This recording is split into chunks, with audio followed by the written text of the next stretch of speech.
Uh-huh.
Hi, everyone.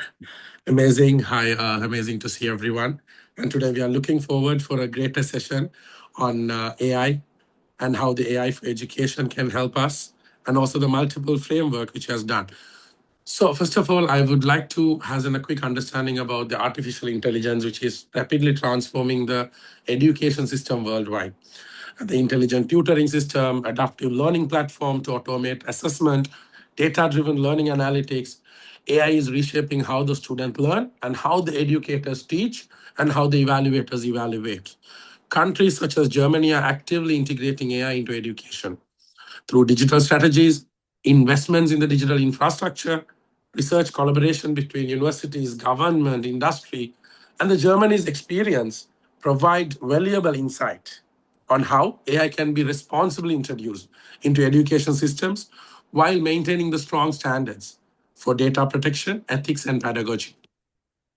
Let's take Sri Lanka, which is currently expanding in digital education initiatives, exploring new technologies for learning, understanding how AI can be used in advanced education system while delivering session, but also evaluating students, educators, educator frameworks, examining the Germany's approach can help the policymakers and educators and technology innovators identify strategies for adopting AI in the ways strengthening the local quality, improving the learning outcomes, but also to make sure we prepare students for the future skills, which is very, very, very important. And the future skills is very dynamic. It has no constant values. It's changing almost once in every few weeks, like problem solving skills. So this webinar aims to create a platform for a dialogue between educator, expert, policymakers, research, and technology innovators to discuss of an AI education and explore practical lessons for Sri Lanka. And again, thanking to Sparks Inbox, helping us to have this capacity building network think tank that works with the state institution, local and international businesses, NGOs, civic organizations, and youth groups. It designs and delivers training programs, workshop strategy, advising services that equips organization to plan effectively, communicate with purpose, respond to emerging challenges. And when we talk about emerging challenges, we really know how Sri Lanka is relevant. Beyond building capacity, Sparking Box serves as a bridge to global knowledge, connecting local actors with the insights and practitioners from the diverse discipline. In this dual role of enabler, connector, it empowers the organization to grow stronger, think broader. So myself, Fawaz from CurveUp. So I'm the founder of CurveUp AI and CurveUp in Sri Lanka and Middle East. We work through multiple AI solutions and not only in education, in multiple other framework, but we have built learning curriculums for multiple other regions and civilians to adopt the natural and the common maturity of AI. So very humbly about that and very glad to be part of this. And so there's been for all the other partners, if I have missed anyone, thank you very much for made this possible. All right, now let's get to the session where we would like to hear it from a keynote speaker about whole Germany and the AI education policy advisor. So let me take the liberty to introduce Dr. Menashos. He's a policy advisor and a historian specializing in education and science knowledge policy.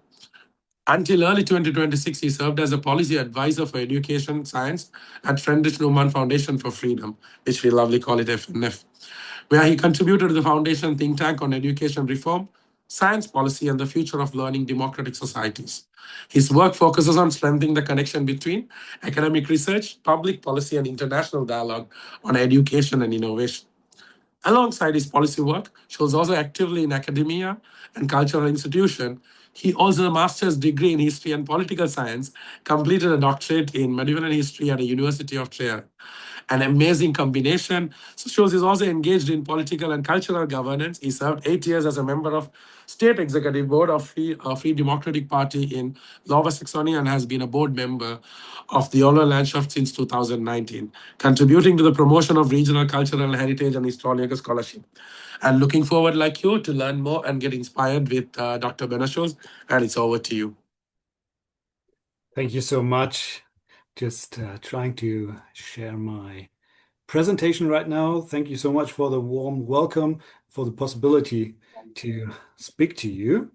I hope everyone can see now the slides.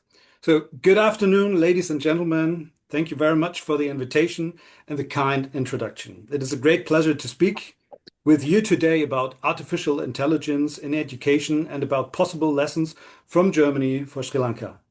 I will speak about Germany not because Germany is the perfect role model. It is certainly not.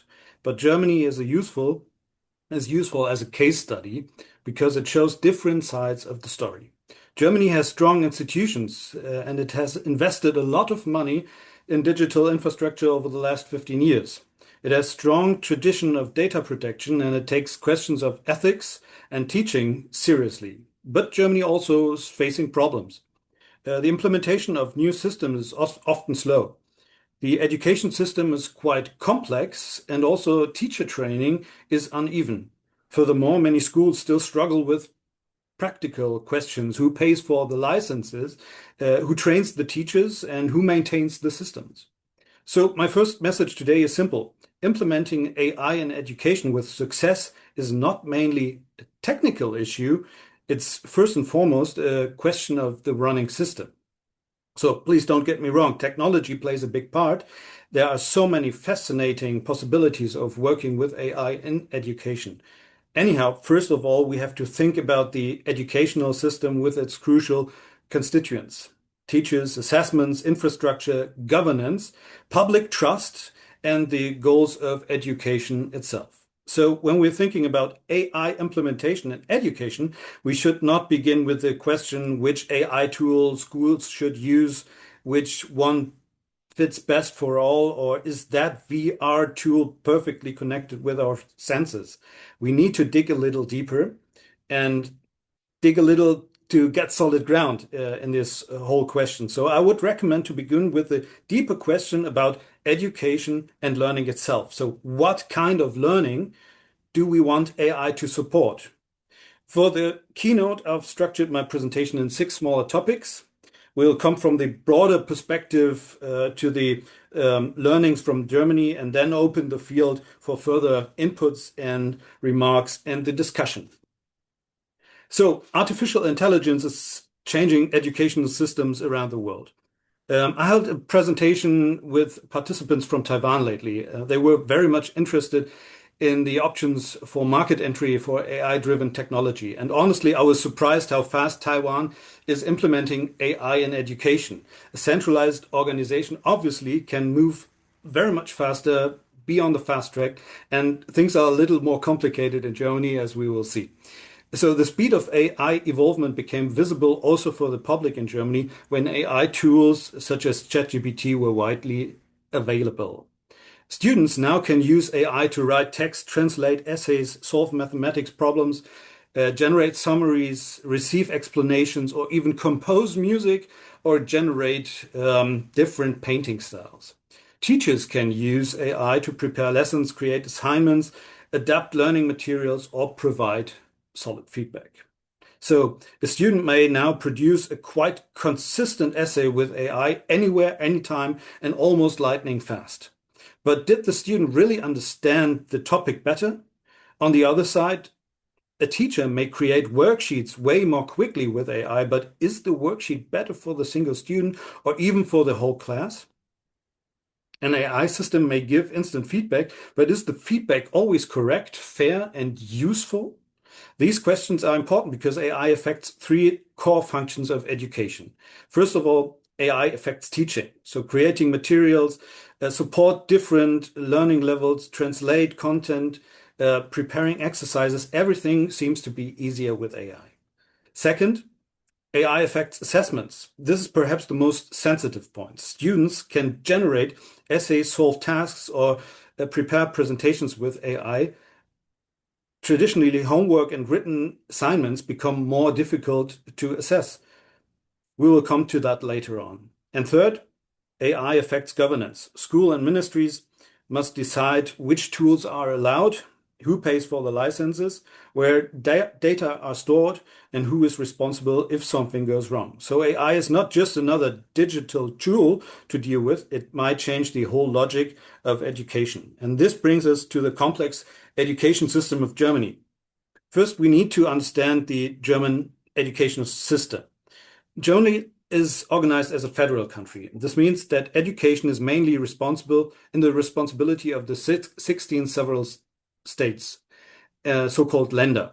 This federal structure shapes almost everything: curricula, teacher trainings, schools organization, funding, procurement, and the implementations of reforms. Germany does not only have one single school system, the way that centralized country may have one. Although there are some similarities among the Länder, children usually start primary school, the Grundschule, around the age of 6. In most federal states, primary school lasts for 4 years. In some places, it lasts 6 years. After that, students move into different secondary pathways. Traditionally, these include Hauptschule, Realschule, and Gymnasium. The Gymnasium leads to the Abitur that gives the qualification for a university entrance. In many federal states, there are also comprehensive schools called Gesamtschulen, which combine different pathways. Following the highest level, so the Abitur, students may enter then universities or the universities of applied sciences. If they want to work more practically, they can also move in the vocational training. Germany's dual vocational training system is especially well known. It combines in-company training with part-time vocational schooling. So this system is quite rich and diverse, but it is, as you can see, rather complex. The federal setup was chosen after World War II due to to prevent the centralization or the centralized control of education, so to say. So this picture shows the administration organization in Germany's school system. The shown complexity matters also for digital education. If Germany wants to introduce a new digital platform, it's not enough to decide this once at the national level. The federal states have their own responsibilities. Municipalities are often responsible for school buildings and the technical equipment. Schools themselves also have different capacities. To make things short, Germany's system has advantages and certainly disadvantages. The advantage is the experimentation and best practice model. One federal state can test one approach, another state can try another model. Local actors can easily adapt to local needs. The disadvantages is, of course, the fragmentation. Implementation is so much slower. Successful ideas do not automatically spread across the country. A tool that is available in one state may not be available in another state. Germany is integrating AI into schools but there's no clear path. As we can see, there are so many school supervisory boards within Germany. So Germany in itself is moving as a federal system slowly but steadily. One lesson might be the structure of an education system shapes the speed and quality of innovation. But before Germany could seriously discuss AI implementation in schools, it had to deal with a more basic issue, digitalization. There's a neat cover of a popular magazine called Der Spiegel from the year 1984. It says, "Alarm in the schools, the computers are coming." So more than 40 years ago, the public opinion was likely that we are entering the digital future now very fast. But in fact, digital infrastructure in Germany, in German schools, was absolutely uneven, too uneven to gain speed at all. Sure, some schools had good equipment, but the majority lacked sufficient devices, later stable internet, or technical support in general. Most schools in Germany had special rooms for computer access only for nerds or under strict supervision of the teacher until the last decade. The improvement of the internet connection of the schools was forced around the year 2000 with a program called Schulen ans Netz, so schools to the net. About 7 years ago, the federal government agreed with the Länder on a booster for digitalization among the schools. The booster program was called Digitalpakt Schule. It started in 2019 and provided several billion euros to improve digital infrastructure in schools. The aim was to support devices, internet access, digital platforms, and technical equipment. The COVID-19 pandemic made the need for digital infrastructure even more visible. Suddenly, schools needed remote learning devices, communication platforms, and digital teaching materials. The Digitalpakt made a real difference. Many schools improved their technical equipment. By the end of 2024, about 80% of the German schools had then access to fast internet connectivity. Germany learned an important lesson during the last decade. It was infrastructure is necessary, but it's not enough. A tablet does not automatically improve the learning, and Wi-Fi does not automatically create good teaching. In many places, teachers' training and technical support did not grow in the same speed as devices and networks. And many principals are complaining about lots of bureaucracy until they finally receive the money to invest in digital infrastructure. The new Digitalpakt shall solve these problems. This is the central point. Digital transformation does not end when schools or political entities buy devices. The whole package is always needed. We have to think from technical support to connectivity, learning material, trainings for teachers, and the concept of usage. To make things short, Germany has almost passed the first phase, buying and building digital infrastructure. The next phase is much more difficult. It is about integration, and it is exactly where AI enters the picture. So as I stated before, AI isn't just the next logical step after digitalization. It's a massive wave we have to deal with. I recommend surfing on it rather than getting hit by it. Earlier digitalization was often about access to devices, access to internet, and the first digital materials. AI takes it to a whole different level. This changes the relationship between students, teachers, and task. Let us take a simple example. A teacher asks a student to write an essay. In the past, the essay was usually a product of the student's own work, perhaps with the help from books that needed to be searched for in different libraries, sources from the internet, or the help of parents. Today, a student can ask a large language model to produce a fully elaborated essay in seconds.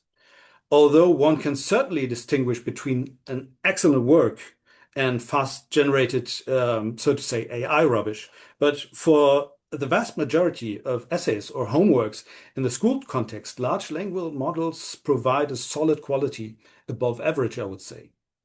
This does not mean that all students tend to cheat. That would be too simple. But it means that the old relationship between assignment and performance is no longer stable. About 75% of the German students make use of AI on a daily basis to get their homework done. So this creates a new educational problem. Output and learning and understanding can separate. That is why AI challenges the whole old way of assessment so deeply, and it means that AI literacy becomes so essential. AI literacy means way more than just prompting or finding the right tool to fulfill a task. AI literacy means a deeper understanding what AI can do, what it cannot do, and how to evaluate these results critically. Students need to know that AI it can make mistakes. It tend to make mistakes since providing information is always higher ranked than the exact or reliable information. AI tools have to have this will to please. Students need to know that AI can reproduce bias. In fact, it must, because AI is not natural intelligence. It can reproduce or rearrange, but it needs basic information to work with. And if this information is corrupt or false, it's only reproducing this false information. So they need to know that AI can sound absolutely confident, even when it's absolutely wrong. All of this makes human judgment and a good basic knowledge even more important. So, how is Germany responding to all those challenges? The answer is at several levels. Let me structure this into four parts: policy, practice, teacher training, and public debate. At the policy level, the federal states are trying to create a common orientation. In 2024, the Standing Conference of Ministers of Education adopted recommendations on AI in schools. The main areas are learning and didactics, assessment culture, teacher professionalization, regulation, and equal opportunities.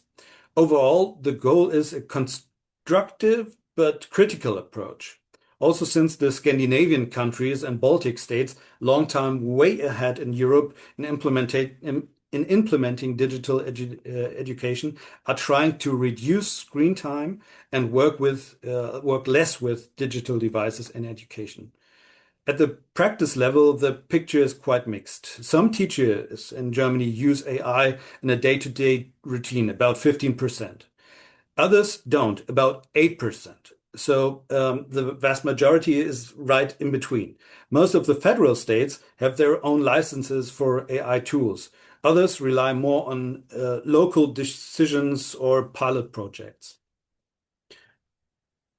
The teacher training level, there's the challenge perhaps the greatest. Teachers need more than just the technical instructions. They need constant practical and pedagogical training. In Germany, most of the teachers entered school service years before the digitalization really gained speed during the pandemic. If teachers do not feel confident with tools, AI will not improve the learning. What we need is a constant compulsory further education of the teachers. So teachers are not obstacles to AI implementation. Teachers are the implementation, so to say. At the public debate level, Germany shows strong tensions. There is excitement and curiosity. Everything is new, and there are so many possibilities, as I stated before. Many people see AI as a chance for personalized learning, better feedback, teacher support, and inclusion. But there's also this question, how can education withstand the attractions or the depending on US big tech industry when they offer the best solutions, but there is behind that dubious data protection or also high license fees. Um, there are also these concerns, as in the Scandinavian countries, too much screen time for the kids, loss of basic skills, dependence on technology, and unequal access. So both sides have valid arguments. The guiding principle should be simple. Technology should serve learning. And my personal attitude towards this question, first things first. We hear several complaints about students from school principals entering school, so the first graders, they don't even know how to hold a pencil. Writing and reading, calculation, and sports are so important as basic skills. So for me, the first 3 years in school, pupils actually don't need screens. After that, devices and tools should be implemented, but this is just a small aspect of digitalization and AI implementation. We can discuss that later on.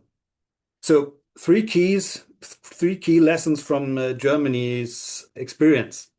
I would highlight three lessons. First lesson would be education system always adapt more slowly than technological change. So AI tools develop so fast. Education systems simply do not. This is not because schools or political decisions are lazy or lame. It is because education systems are so complex. They include laws, regulation, curricula, exams, teacher training, schools administration, parents, budgets, infrastructure, and last but not least, public opinion. So countries should plan realistically. All should be aboard. AI implementation needs phases: infrastructure first, teacher training, pilot projects, evaluation, standards, support system, and assessment reforms. Second lesson would be teacher capacity is the critical factor. AI may be powerful, but it cannot replace pedagogical judgment.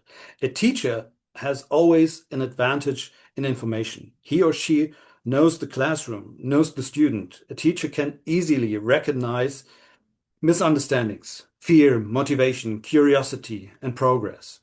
AI should therefore never replace a human relationship. This is central to education. So do not introduce AI first and then train teachers later. Train teachers right from the beginning. The third lesson is assessment must be rethought. If assignment can be completed by AI, then the assignment must be redesigned. This does not mean that writing tasks should disappear, but assessment must be richer. Even written or oral exams in class do not guarantee 100% safe assessment.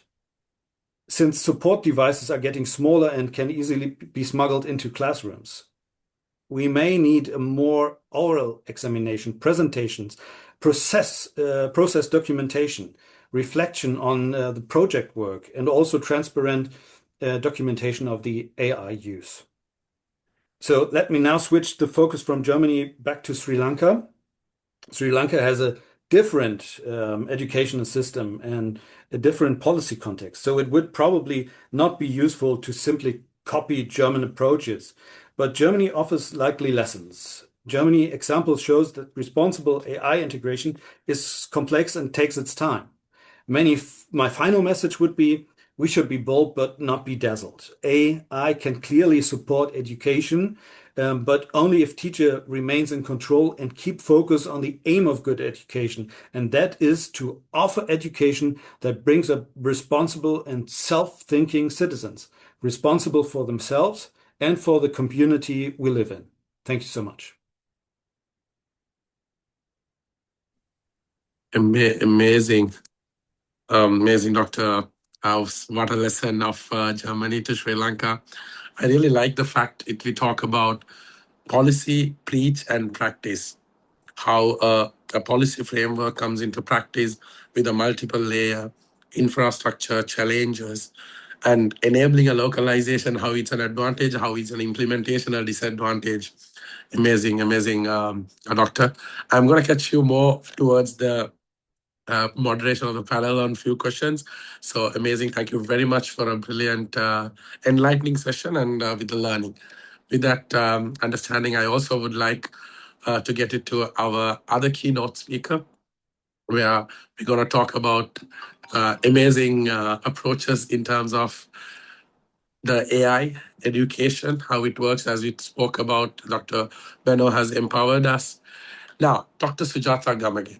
So, Dr. Sujata is a scientist turned policy analyst. Her area of expertise is a strategic analysis and planning to the public sector, with a special interest in education and ICT in education, covering all level of education from early childhood to tertiary. She also has an experience in governance and electoral reforms issues, and which brings us to an enlightened environment. She's currently the Senior Research Fellow at Learn Asia, a regional think tank based in Colombo, and a coordinator of Education Forum, Sri Lanka, an independent platform for policy dialogue and advocacy in education. Her latest public service includes serving as a member of the drafting committee of the National Policy Framework for Sri Lanka 2023 to 2033.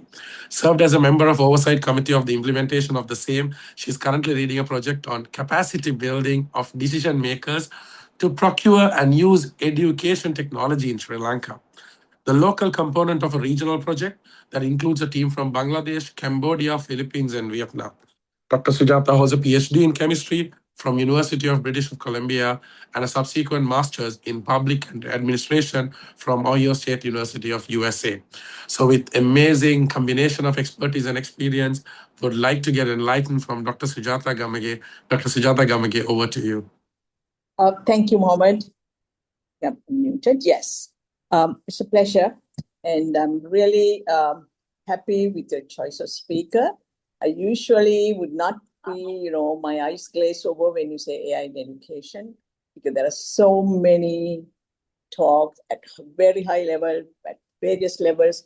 But it's really nice that you contextualize. You got somebody from Germany.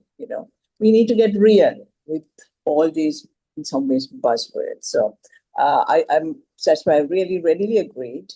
And thank you, Benno, for the introduction to the German system. And what really struck me is you said 1984. Let me take my time. Yes, you tell me. I think I'll go until about 45 or less.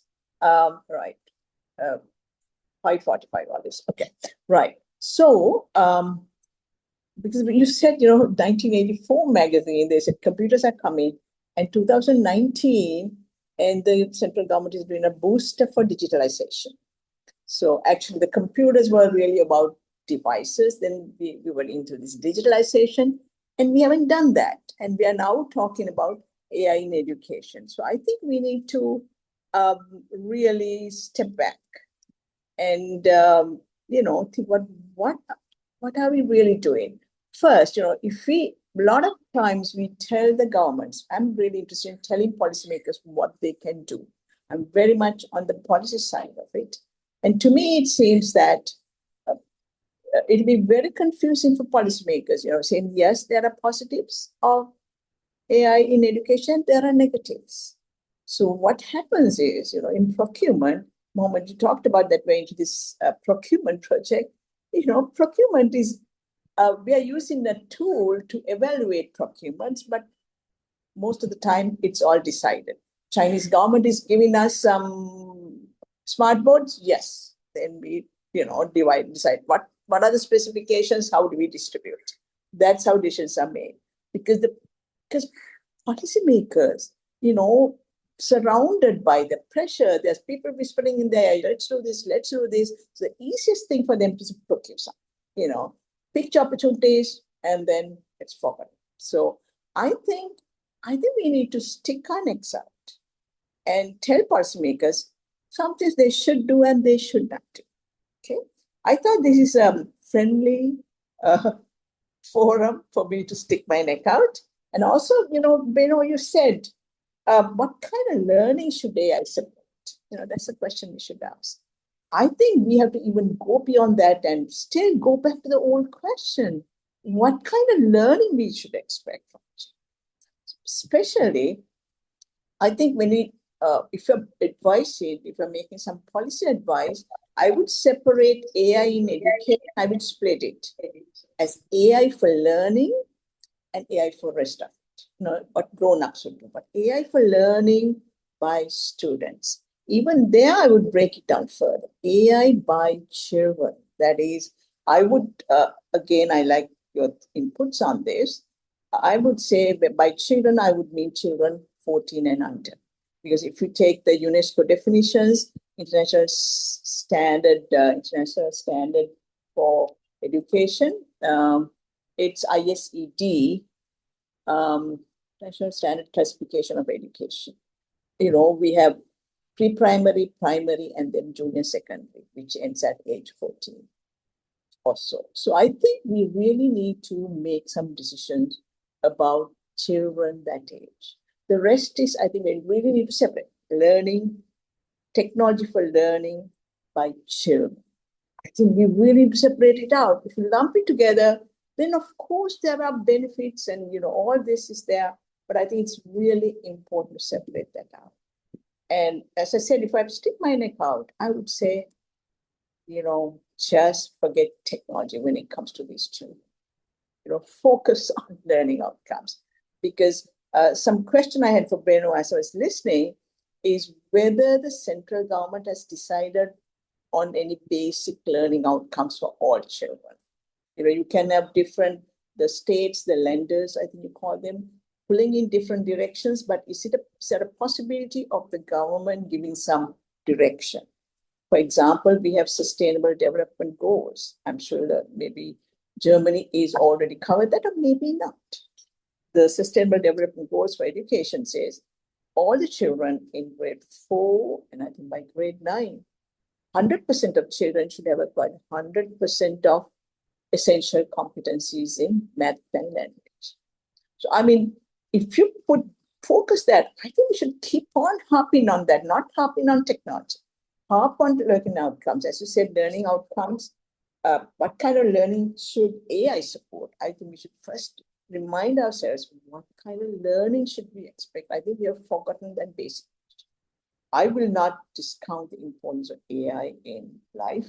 Oh my gosh, it's taken our lives. It offered youth and adults. Yes, we have really addressed that. But I think we need to, if we separate AI for learning by children, I think if we ask the question, we'll begin to find different answers. There's a lot of literature, mostly actually in the popular media.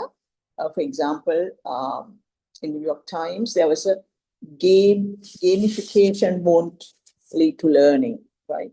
And there was another book by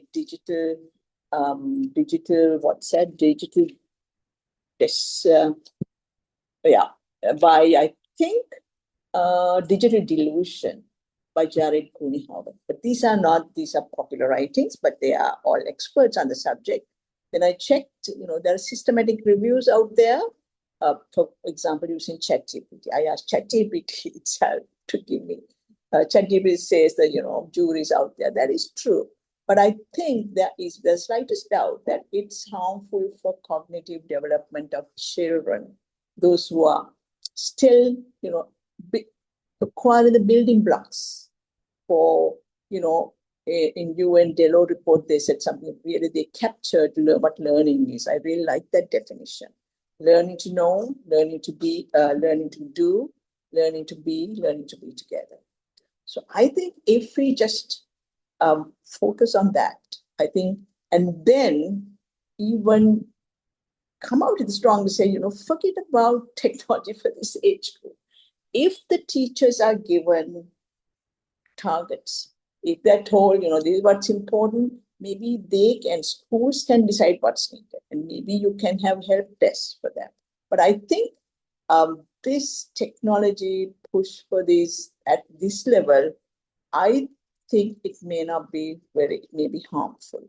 So I think so. My first contribution to addition to what Ben was saying is that could we look at AI for learning by children, separate it out. Otherwise, it gets sort of bundled with everything else, and the policymakers say, "Oh, AI is great, let's do that," and we are seeing so much of that. Procurements, they procure and they send to the schools, and there's no follow-up. We had smart boards at the latest craze, and I'm doing a follow-up with the smart board application in a popular private school, and I think it's really, they're wondering whether it's worth the investment. So I think that's sort of what I would add, and I like the sort of feedback on that. And I think if I have a little more time, I think I would. I think Dr. Sujata, you can take a little bit time if you want. No, actually, I like to throw that out and maybe have yes. I think that was maybe controversial enough. So maybe I think let's have a discussion on that, because I'm just a discussor here. I'm not a keynote speaker, right? So I really tried to add to what Beno was saying, and but I like to hear from Beno also. Maybe, actually, do we have enough information of what children are actually doing? So 75% of students use AI to complete their homework. Complete homework, I think, right? I think the use in school, I found a OECD study where, children's use of technology for over a certain bit of time, leads to reduce learning outcomes. It's a PISA study. That was actually 2019 or bit dated. So I think also, I don't think we should be waiting for information. I think there is now enough evidence, which is there are systematic reviews. It says, that it's not proven. But I think if there's anything that we think is harming children, we need to act on it. So if I were to advise a policymaker, I would, go hard on it and say, there's evidence, you should not do this. Because President Truman once had said, apparently, give me a one-handed economist, because economists are saying, this is good, but on the other hand, this is bad. I think we should go out, and just tell these policymakers what to do. Otherwise, they'll do the easiest thing to do, just procure, and, deliver.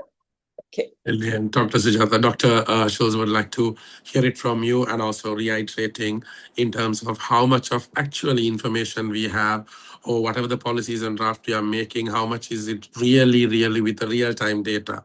Because today's environment is very dynamic. The different phases are moving at different momentum. So how realistic this is, and what are the experience and expertise you would like to put it from looking this from a German perspective, and also your comments on the Sri Lanka's understanding. Yes, Dr. Yes, thank you very much. Very good points. So let me first point out we have this standing conference of the education ministers in Germany, and they agreed in 2024 on this somehow guideline to implement AI in education. But what we have in Germany is this rivalry between also the federal states, the Länder, because they don't have so many policy fields to compete. But education is one, and also implementation of new technologies, of digital tools. That is something a new government. So if it's elected, they can really put out, okay, we're doing something, we're changing something. And by now the schools are quite tired about all these reforms, and there's another educational reform, and they need peace. We had the last election in Lower Saxony. There were parties that said, okay, we're not trying to even if things are not going so well, we don't need to set up it again and again, because we need to take a breath. We have to stay calm, and then after a time rearrange things from solid ground. And as you said, some decision makers are lazy. Yes, we see that. They rather opt for platforms that have this hole-in-one solution. They integrate, for example, this chatbots and virtual reality content, and also creating material for teachers, for about the seventh graders to the Abitur, so then the age of 20, and they don't make any difference there. Certainly from the classes, but you can access easily to other classes, and you can get this content. And that's the main question. Yeah, I totally agree. If we have to separate the ages then and the classes, and we have to redefine. That's what I also stated in the keynote. So up to grade 3 or 4, so the elementary school, screen time should be really reduced, because what we see in Germany, and I guess also in Sri Lanka, the very young kids are trying so much to get screen time at home. And so we need restrictions, and we need to, sometimes they have good parents. They are aware of also the critical aspects of using screens and tools and digital in this whole digital world. And sometimes we see that the parents don't have any idea of restricting screen time, or reducing it, or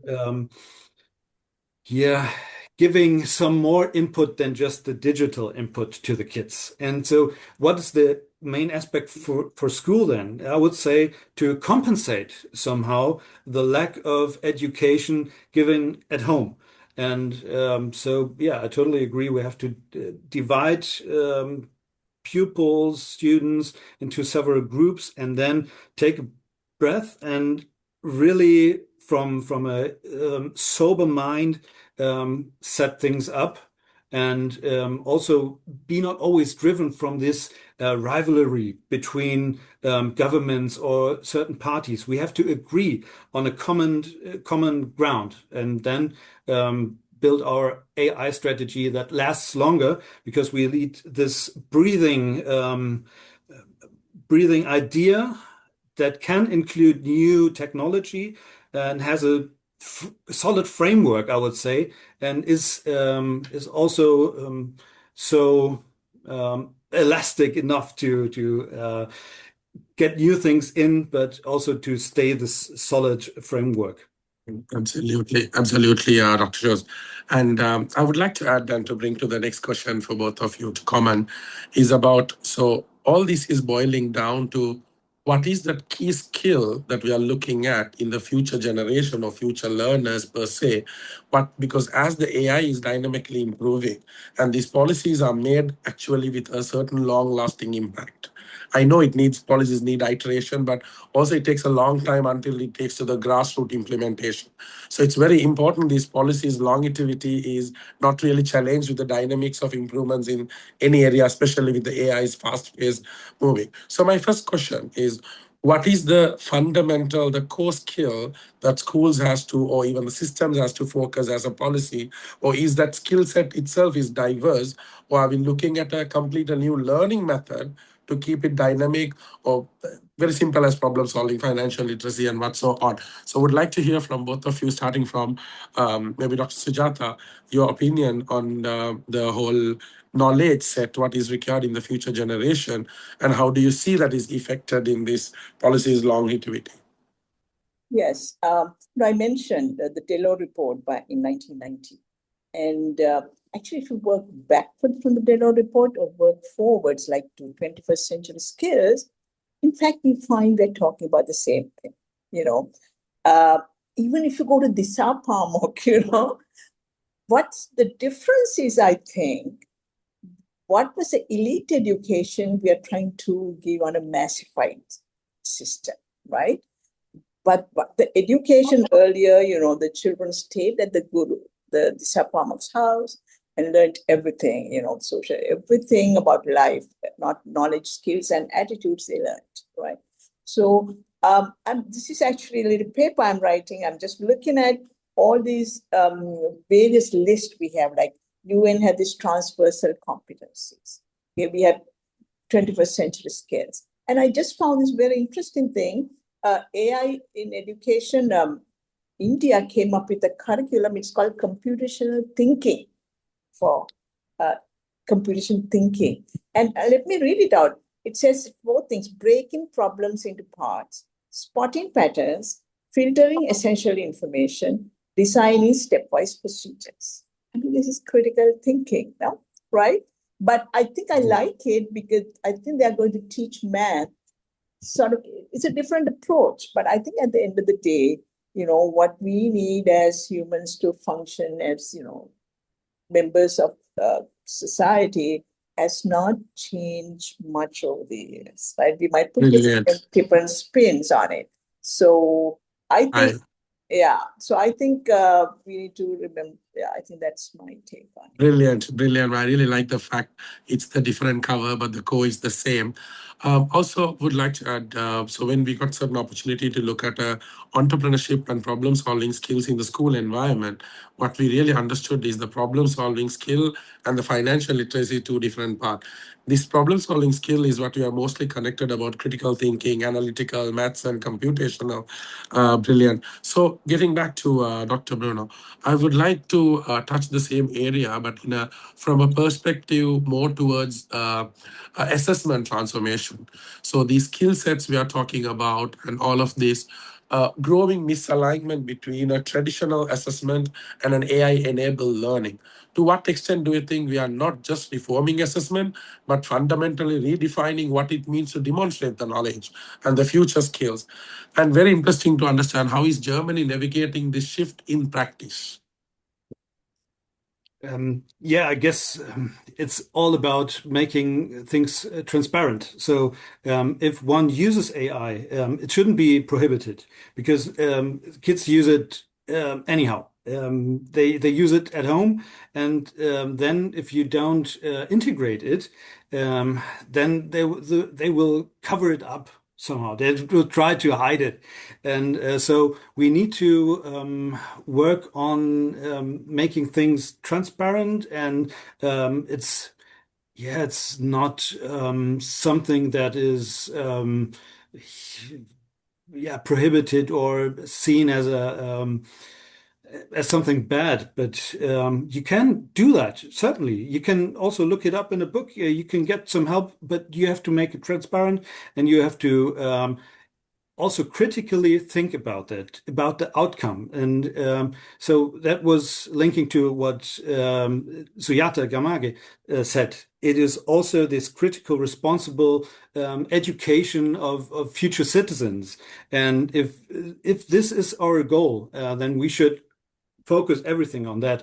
And I totally agree. The core hasn't changed. We have had this Humboldt ideal of education, and the core is still the same. Okay, yeah, sure. The curricula they changed, and of course there is improvement in so many fields and so many new things to learn. But staying critical, using your own mind, and be open to new things, but always ask the question, is it useful for me? Is it useful for society? Is the information given really trustworthy, or do we have to raise some more questions and use your own mind? That's the core aspect for me. Absolutely lovely, Dr. Mino. I also would like to touch upon, we are talking about, we should be asking each and every educational generation to be either flexible, creative, and now it has also come to a point where be very malleable, right? Be very dynamic, like be very, to be a form of the basic that you're talking about. Right, with that, Dr. Sujatha would like to look at a policy framework and the implementation gap. And procurement of AI tool is often treated as a technical decision. It's more like all these process involves IT, digital. So procurementally itself it's considered as more technical than qualitative, right? And it has a longer term implication for governance and dependency. How should Sri Lanka, right, the education policy framework, what kind of institution, mechanism, accountability loopholes ensure that AI in education move beyond pilot initiative to sustain and system-wide transformation? What are the institutions we are looking at and mechanisms and accountability so that the policy framework and the implementation gap is mitigated? Yes. I mean, a policy framework, you lay it out broadly, and everybody want to put, when you were doing the policy framework, AI in everything, and we just put it there. But I think when it comes to implementation, we have to think about tools and institutions, as you rightly said. So we are developing a tool right now. It's an evaluation tool. We began with the evaluation tool for EMIS, Education Management Information Systems. Now it's an evaluation tool for all EdTech, whether it's used for management, whether it's used for teachers, or whether it's used by students for self-learning. Actually, in Sri Lanka, we have something called, there's very few, haven't heard of any self-learning tools that the schools in the public sector use. There's one that is promoted by UNESCO. It's called Achilles for English. So we evaluated that. But I think we need to institutionalize this. And right now, as you were speaking, I was actually thinking we have something called National Planning Department. If it has to be done through the Treasury, anything we need a rule, anything that goes through any procurement, even a gift. The problem is we are getting so many donations, right? And one teacher, actually, we went to a meeting in the Eastern Province. She had a very simple question. We are given all these projects, and I think Beno referred to that, breathing space, teachers are stressed. Is anybody evaluating the effectiveness of these? You have child-friendly school and all these things, thrown at them. So there's no evaluation. So I think we really need a one-stop place where it should be through the pressure, and I don't know how to do it with gifts, but if it's coming, here's the tool, go through that. Because the first thing we ask is, its usefulness. Sometimes even when they procure, when they give specifications, they ask for everything. Central government wants all the student data live, all right? What are they going to do with student data, right? What are they going to do with student data? All they know, individual student data is needed by the principal and maybe the authority close to the school who can do the corrections, who can do the the remedial work. The center does not need education data by student live. And we have been, actually these things were discussed at the court meeting. We have been trying to do this from 2002. And I think our donors we should not call them donors, international lenders are to blame partly. They come with these things and actually they're not trying. I like to know from Beno, I mean, do you have management information systems, Beno, at, let's say, not national, at lender level, where they get all the education information about students and teachers centralized? Because here we spending lots of money trying to do that. So your question was, yes, evaluation tool we are developing and we really need to institutionalize it. So anybody who gets a donation or procuring, there'll be national planning or somebody saying, did you do this evaluation? So yes, based institutionalized. Brilliant, Dr. Sujata. So combining that the question that Dr. Sujata had for Dr. Bruno, again, adding a quick context. So we had an opportunity to train about 500 teachers in North and East on AI curriculum we developed. And this donation or this freebie or some commitment that you're talking about, how we mitigated it, we believed in preaching and practicing as a psychology of learning. So we were very clear not to show a single tool, either which has free credit or neither this program has enabled experimental credits, right? So that way of AI donation, AI partnership, also enabling, we could see different impact of that. So connecting that question to Dr. Mura in terms of national education management information systems, the data of educational stakeholders, teachers, commitment and performance, how it has worked around Germany and your visibility of exposure and experience. Also, the performance indicators. Where do you see the performance indicators in the national educational management information systems? Is it reasoning, judgment, or how does it work? Dr. Abdul, I would love to hear from you. Yes, so what we are facing right now in Germany is a inflation of grades. So what we measure in Germany are the grades when people or pupils are getting from school to, for example, universities. And so most of the professors at universities are complaining about a loss of skills, of also basic skills. Also, if the students then enter the vocational training, so they don't know how to answer a phone call. Some need to learn some writing skills as well, not just for the academia, but also for the basic skills. And so what really is striking then that we have an improvement of the grades. And this does not fit together, right? Because you would say if the grades are getting better and better, the students must get smarter and smarter. But in fact, it isn't this way around. It's the other way around. But that comes also from these competitive this rivalry between the lender, and everyone wants to have the smartest and best graders from the schools, and this is a vicious circle somehow. You won't get out of that unless you're making yourself honest, and I think we need that cut. right? We need that cut to gain some time to set things up and define our skills. And as I said, we have to think about that on a meta level. So not in the very small skills, but we have to examine if a student can really think critically, if he can argue, if he has a sense of defining himself or herself in this society and really make up this problem. That's the main thing. And yeah, measurement of skills, that's a big thing. I mean, I doubt if all these measurements, if we put all the data together, if this alone would help, because behind every of this data allocation, we have this person who is facing maybe personal problems, going through this hard ages between 12 and 16.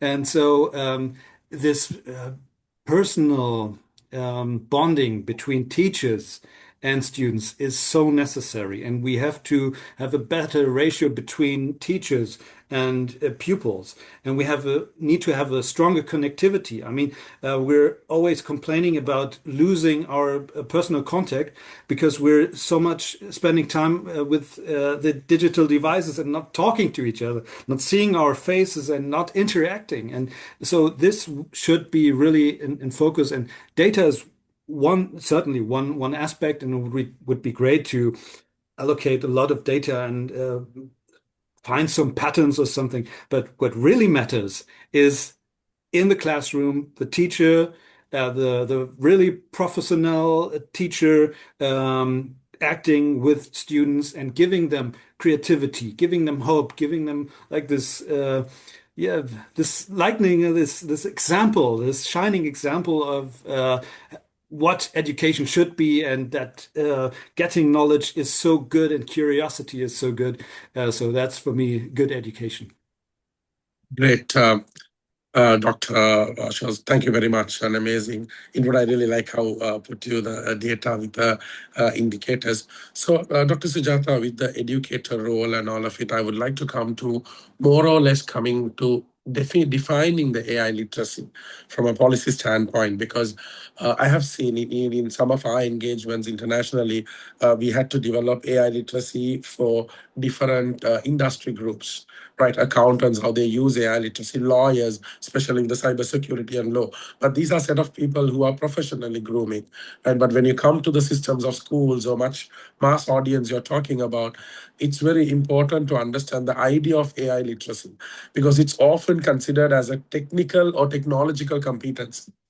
Or it also raises the question of ethics, judgment, critical use, whether a tool using it as reflecting on your skill to be developed. So, Dr. Sujata, in Sri Lankan context, how should we define AI literacy in a way that balances global competencies with a local priority such as data governance, equity, responsible use, equal opportunity, accessibility to opportunity? How do we look at AI literacy in definition? Yes, and I think there is some questions. We can go to that from the chat of while you're talking about that. Yeah, so I think, it's about learning outcomes. And I think you can take any set. Only thing is I see a sort of twist to that. For example, take digital literacy. It was about searching for information, sorting, selecting what's relevant, and then analyzing their validity, relevance, and then synthesizing and communicating. So that was digital literacy. The problem with the AI, ChatGPT, is that it does all that for you. So we can sort of influence at the beginning the prompt. The prompt is very important. It's called prompt engineering. And the last one, the output, right? If you so it's actually really, one of my friends, Donna Vaughan, she wrote a paper on AI literacy. Is about language literacy for small countries like ours, English language literacy. You really had to understand, to use it. I really enjoy writing questions for ChatGPT or Cloud. It's really fun. You really fine tune. So you really use all your language expertise, and then you get a good output. You put garbage in, you get garbage out. So I think prompt, I would just see the regular, the list: critical thinking, creativity, interpersonal, and, media. That's what I think UNESCO says for transversal competences. You can take any list, but I think I would add a little more twist to that. Now I think critical thinking, no, media literacy is there. So media literacy is now really, it's about writing a correct prompt and learning that what comes out. It's very hard. Right now, actually, I'm really getting messed up with ChatGPT. I'm going to ask ChatGPT this question. They're always cornering me into questions I previously asked. So I'm not getting new information. They are just, putting me into this slot that I asked about education, I asked about governance. So I'm in the slot. Earlier, if I put anything into Google, I get this mess of things, and I get nice random, things I now, take chance upon. So now I actually try to go incognito, right? Because even Google is using AI. Okay, I hope that I don't keep my track record, because I want to learn about some random things, right? So I think those are the things. So we need to learn how to analyze the output. The middle is taken away from us. And I think the middle is very important. The digital literacy part, I said, selecting, seeking the relevance, synthesizing, communicating, all that we need to still teach our children in this when they're small. Okay, they should not be, ChatGPT should not be doing it for, but those over 14, yes, they need to be, by that time in school, they would have learned to write good prompts. I think that Indian curriculum, I really like it. It's about computation thinking. Maybe they should have something on prompt engineering, then they'll really hone their language skills. So yes, I would think the same list, but we need to tweak it a bit. Yeah, thank you, Dr. Sujat. I would like to bring, as Sepala Kurupu's question, which Dr. Buna has already addressed in brief, but also looking at more holistically, the German authorities officially introduced what is the decision, or is it at a draft level or level of implementation currently, at what stage of stakeholdership it is, or piloting and versus the acceptance and the rejection, and combined with it in terms of what is the societal expectation, other stakeholders, or what is the bird view of the stakeholders, reconciliation, acceptance, pushing, pull power. How does this stakeholder map in acceptation of these models, and where is it right now in Germany, would really enlighten us, Dr. Bo. Yes, maybe starting with the second question. So, how's the social reaction in Germany on AI in school education? Well, we have this influence from the Scandinavian and on Baltic states. They're withdrawing the digital education and also the AI implementation a little bit, because they faced some problems, and they said, okay, maybe it's better to strengthen the basic skills, such as, I mean, we know from neurological perspective that writing with the hand is connecting brain cells in a whole different way than just typing and autocorrecting words into a computer. And so first things first, also there, we need to connect the synapses first, and then after that, introduce the digital world to the kids. Although, yeah, we see that also in problem schools, so-called Problemschulen. So they're facing several problems because the parents cannot educate the kids so well. There, we need another approach, I would say. We need to integrate this digital world and specialize the kids, I would say. It won't be helpful to neglect everything because they're using it. They have very much screen time, but they need a setup and some kind of pattern to sort things, so they they're bombed by information and AI rubbish and fake news and something. So they need to get their muscles trained, their brains trained to sort out. And so if you have students that are not confronted by all this digital rubbish, then you can set up things very slow and solid.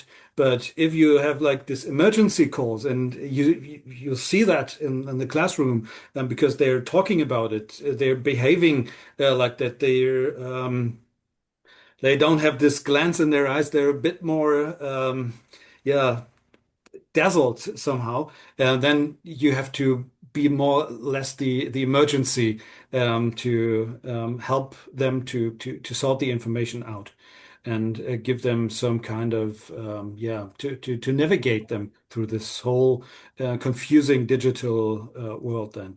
And so that's what we see also in Germany. We have classes that are quite popular. They are banning all digital devices up to the age up to the grade of 7. So then they're about 13, 14. The age you proposed. That's quite interesting. And but we also have this other extreme where enthusiasts are really trying to get the kids into computer classes, into lots of digital influence then. So we have both sides, but I would say from my perspective that the Scandinavian Baltic influence is gaining importance, and so the critical view on AI implementation in education is growing. Yeah. And the first question was about do we have in Germany also this incorporated AI tools? Yes, we do have it. Please search for Fellowfish or Phobis. You can also write me an email, then I give you the exact information in which country what platform is implemented or which license is there. There's also a very interesting platform launched in last year in not in Lower Saxony, I guess in Saxony. I'll look that up.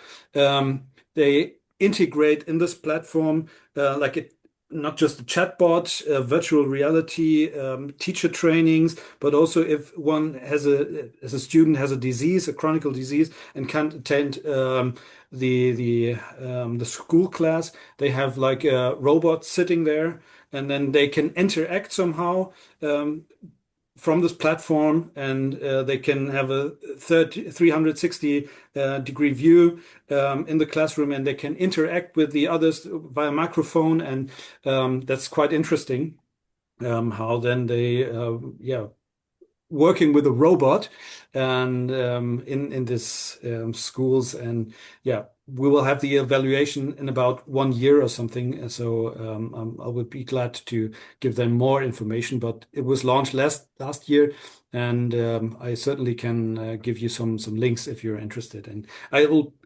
put my email here in the chat, so just feel free to write me then. Dr. Mona, thank you very much for enlightening the practical tools and how it has interacted at different layer. And I also I liked about the fact that you were talking about how these different environments enabling each other and different formats. So I would like to bring that from angle on a digital divide to Dr. Sujatha. So we're talking about digital divide and policy design, right? More analytically, usually we talk about the targeted interventions such as pilot projects or model schools or unintentionally deepen inequality, because sometimes these enabling options like certain tools for VR to be right, so VR to be enabled, and there are certain simulation. And I really remember we were involved in a approach when COVID started. Certain budgets cut down on the chemicals of the schools for them to do laboratory exercises. So we were able to create simulations of the same experiment, which is immediately dependent on O-levels exams, and which is about 43 experiments. But the bigger problem is after making that, we couldn't distribute to National Information of Education and any systems because availability of smart boards, availability of digital infrastructure is unequally divided. right? So certain school has much more atmosphere. So how does, based on your research and the procurement to all of it, Dr. Sujata, how can Sri Lanka design an AI in education initiative that scale inclusively rather than reinforcing the existing urban-rural divides?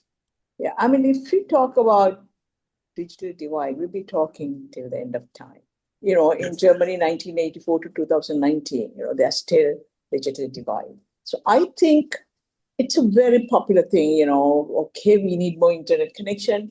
I think we need to begin by, if I had to determine what are the national indicators, I would say every child should have access to 2 hours of computing time, internet, supervised internet. So then it'll be up to the schools how they do that, right? Whether they bus the children to the nearest school. No, we don't want to be giving internet access to all the schools. We can't. So I think if we have that kind of thing as a indicator, then it's a business for the schools to decide how they do it. We will not talk about inputs. I think we are focusing too much on inputs. Forget inputs, and I think I would say let's focus on output, outcomes, output, and say, if this is what we want, I'm sure the school clusters will come up with creative ways of getting children to, giving them access to a computer. And actually, I went to a school in Kandy, and the teacher was so good. She used the computer lab. Every school, we have almost every school, senior schools have a computer lab.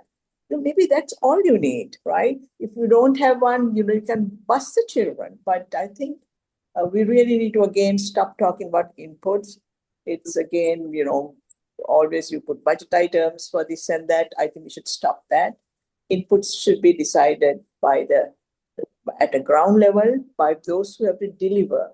Maybe they have to deliver essential learning outcomes in 100% of children when they'll decide whether they need technology or whatever. So I think it should be, we shouldn't worry about digital divide. We should worry about outputs and learning outcomes. I really like Dr. Sujata. How do we look at about controllable situation and uncontrollable situation? It's not that we don't want to provide them, but as a national infrastructure priority budgets, there's limitation, but that limitation not to be always about solving that limitation, but always about getting around that limitation. So it's very sustainable, brilliant. And also, I would really like to welcome, also just mention Mrs. Varuni Muthukumaran, the former German ambassador, and also the Director General of South Asia Division of Foreign Ministry. We're glad to have you in the discussion. Right, so with that, I would like to look at in more or less towards Dr. Scholz about teachers' role in AI-mediated classroom. Right now, we talked about teacher training, we talked about capacity, we talked about national education management systems, but the teacher's role, because when like different generations evolve, the teacher knew more than the person who is learning. But now the access to information and the time is very much distributed. So as an AI system increasingly immediate knowledge delivery, the teacher's role inevitably shift. In Germany's experience, is the teachers evolving more towards a facilitator of learning or a validator of a knowledge or an ethical guide? How should training system adapt to this redefinition, Dr. Brunner, in Germany's experience? And please, if there's any questions, please do put in so that we have another 10 minutes to more to go. Yes, Dr. Brunner. Yes, thank you very much. It's quite interesting because the role of the teacher itself in Germany, there was a shift, a clearly shift, because there was a clear authority connected to teachers 20 or 30 years ago. And that changed. Now it's more the relation between students and teachers more like a helper, a facilitator. Someone who is not standing there with an authority and just telling you what to learn, but more being a guide, a coach, to get access to the information, to really find patterns, find the structure for yourself, helping you fulfilling all these tasks, because we saw there is no such thing as the one fits all rule. So you can try that, but you will fail. You have different biographies. We have migration since 2015 in Germany that is really challenging. Also school classes with different cultural backgrounds, different languages that are spoken. And so teachers need to take this into account. So this thing shifted, and also, yeah, with this digital revolution, with the AI coming in, this thing will also pushing the idea of someone helping, someone standing with you, and not the authority telling you what to learn and what to do next. I really like the fact that first of all, the teachers to be self-instructive, not to wait for all the frameworks and policy, to believe in the educator inside them, to take it forward, to be very reflective, to understand. Also, just adding towards, and please do put any questions to Dr. Bina, Dr. Sujata, to have any discussions going on. But also, I'm trying to understand, we are also talking about education, empowerment, and economic opportunity. The most layer of this education plays a role in terms of creating competency, skills, but also economic opportunity. Are we learning something they will economically sustain? So in terms of this, to both of you, maybe put it as a final question, to create an education, empowerment, and economic opportunity, cutting across from policy to practice, where do you see the systems are equipped to capture this dynamic? Do we have to keep changing all of these policies at the layer, or is it can be maneuvered at a level when AI improves these policies also dynamic? Or do we have to keep revisiting this because you're talking about 10 years of learning something and translated into an economic opportunity? How do you see that, Dr. Berner and Dr. Sujata, and what is your advice from Germany, and what is your research and advice towards to understanding to Sri Lanka, to both of you? And please do put any questions others until they answer these two. Yes, probably we start with Dr. Berner. Take a voluntary take. Yeah, okay, I think I'll start, and we should let have the last word. So I think if I understand your question correctly of the economy and education, there's a very good book by Alison Wolf, Does Education Matter?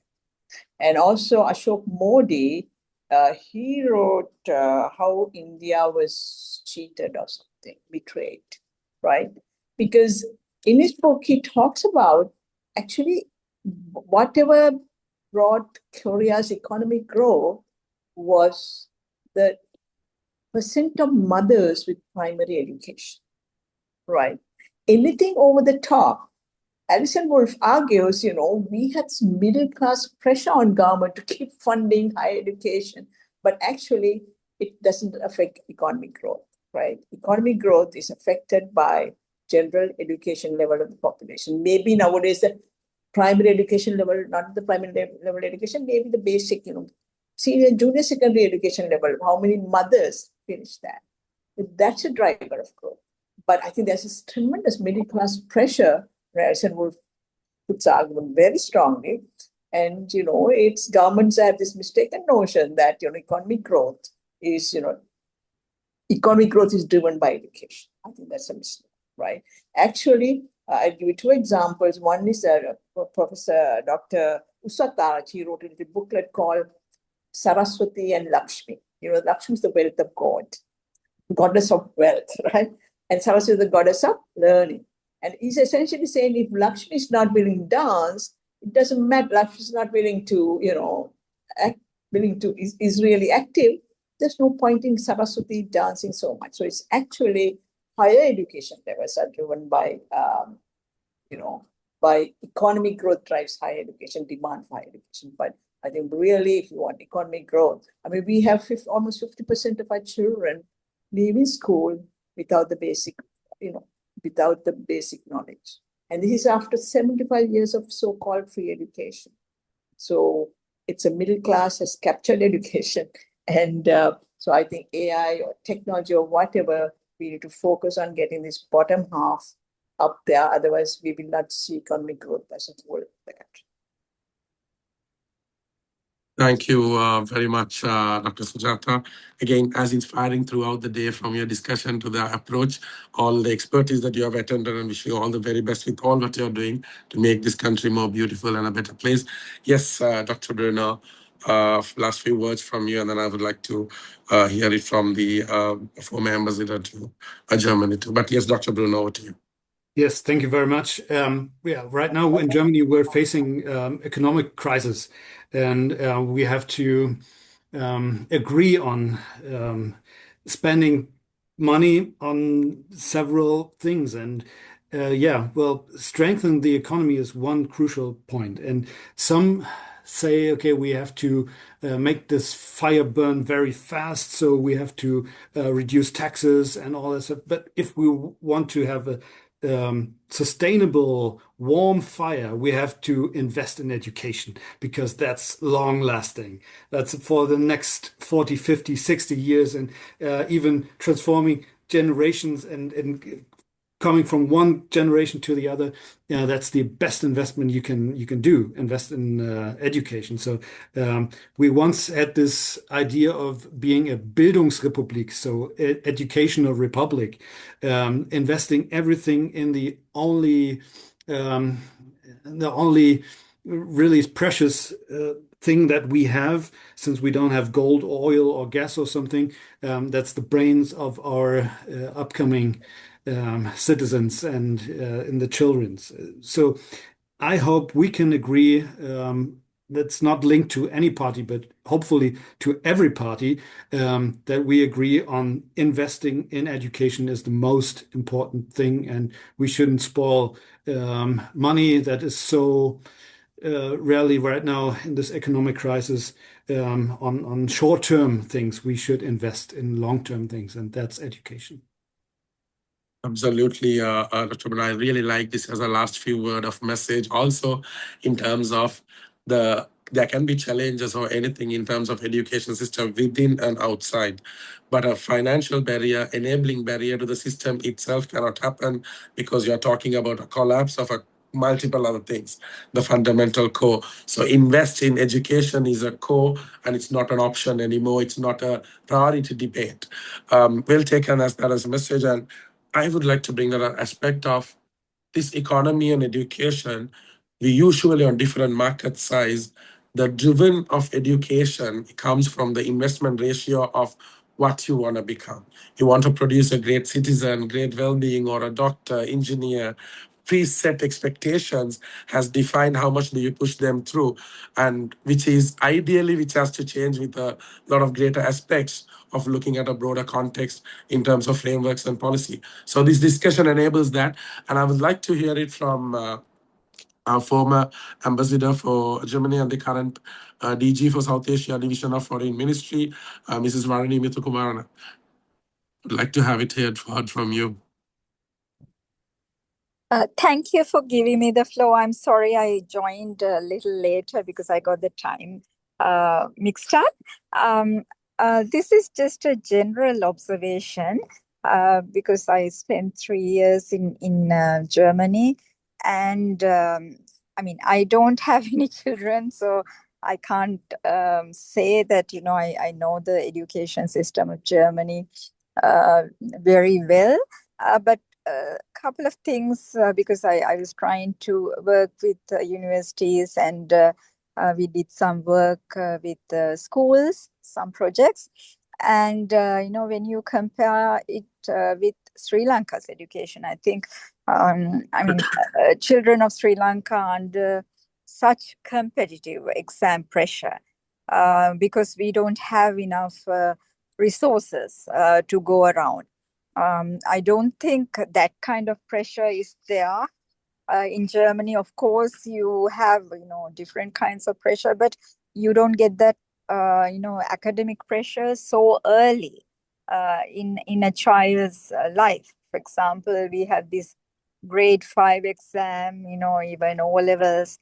That pressure comes to you before you understand what education and where it can take you, because that pressure comes from parents. So that kind of competition is there, and of course Germany is undergoing an economic transformation. But what I can if you go back, if you look at the the economy of Germany, that's they are very, very kind of responsive to the human resource. I mean, I think in Germany, education is the priorities of education is set by the economy's needs. Whereas in Sri Lanka, the connection between the economy and the education system is not that strong.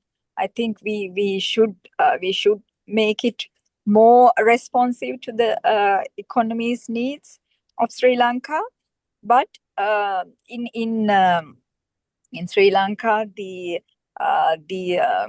everyone wants to get a university education, but in Germany, you don't need a university education to get a good job, because there are other educational outcomes such as vocational education and so on, which are available to children at a younger age. Whereas in Sri Lanka, vocational education is somewhat kind of thought of as a opportunity which you should choose if you don't have access to other educational opportunities, for example, university education. So where does AI comes in? I mean, it's a great, I would say, maybe a disruptor or even a leveler, because it's tied up with technology that is available, to a lot of people. But we are at the very, very early stages of AI, and hello, can you hear me? Yeah, sorry. We are at the very early stages of AI, and in Sri Lanka, I don't know whether we are really looking at it from an educational perspective. Perhaps no country, even in the West, is really incorporating AI into the education system, because it's very, very new. But it has great potential, because it's available, and if you really focus, because for Sri Lanka, for a country like Sri Lanka with limited resources, IT and technologies such as AI is something that you can utilize to develop new industries. So in that context, AI is very important. But I think we need to get our basics right, because sometimes there may be schools, there may be just buildings, but not enough teachers, or even without the teachers with qualifications in English, which is required to access the resources, resources such as AI. So in that context, we have a long distance to go, but it looks very promising. So I think we need to get our priorities right. We need to impart. We need to get our economy and our education system more aligned, and more aligned with each other. So only in that context can we really utilize the benefits of AI. So in brief, that's my comments, and I wish you a very good evening. Thank you so much. Thank you very much for the empowerment and the context you brought in. Okay, now with that great context and multiple expertise to come in here. So the idea of this whole session is to bring an idea about AI education in practice to policy to framework, institution, EdTech, teacher. So these are multiple domain it's working around. So as Dr. Bruno said, as Dr. Sujata said, we don't stop investing in education.